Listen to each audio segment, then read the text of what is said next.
Nous allons voir comment changer la tête des contre-angles bac bleu Coxo CX235 modèle 1B, 1C, 1E, nouveau modèle. La différence entre les nouvelles et anciennes générations de têtes ne peut se voir qu'une fois la tête sortie. Il faut un tournevis cruciforme taille 0, une tête de contre-angle neuve, nouvelle génération, une pince en bois, le tout disponible sur notre site, ainsi qu'une fraise. Il faut aussi une source de chaleur type lampe à alcool, disponible sur notre site, ou un petit chalumeau de cuisine par exemple. Mettre en place la fraise sur la tête neuve. Desserrer la vis sur la partie dorsale du contre-angle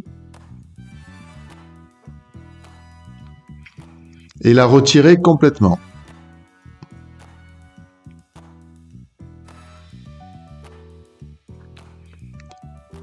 Placez la tête du contre-angle dans la pince en bois, puis tirez sur la tête afin de l'extraire du corps du contre-angle.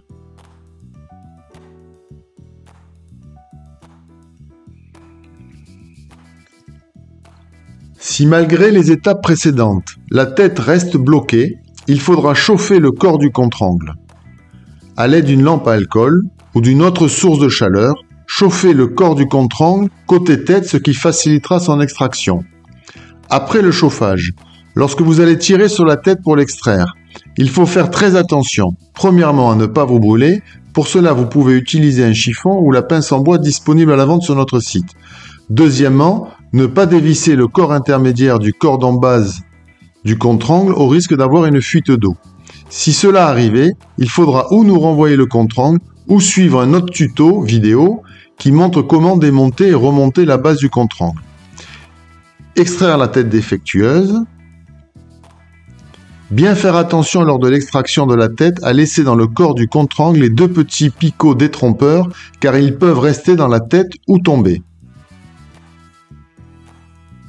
La tête étant enlevée, en profitez pour bien nettoyer l'intérieur du contre-angle avec un coton-tige imbibé d'une solution désinfectante type alcool à 70 degrés, puis lubrifiez à la bombe l'intérieur du contre-angle.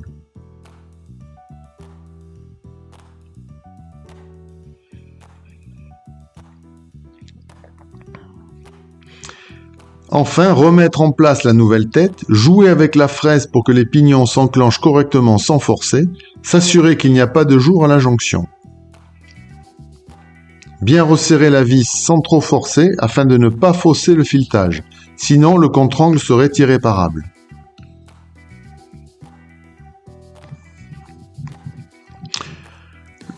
Le contre-angle est prêt à fonctionner. L'équipe SAV de DFC reste bien évidemment à votre disposition si nécessaire.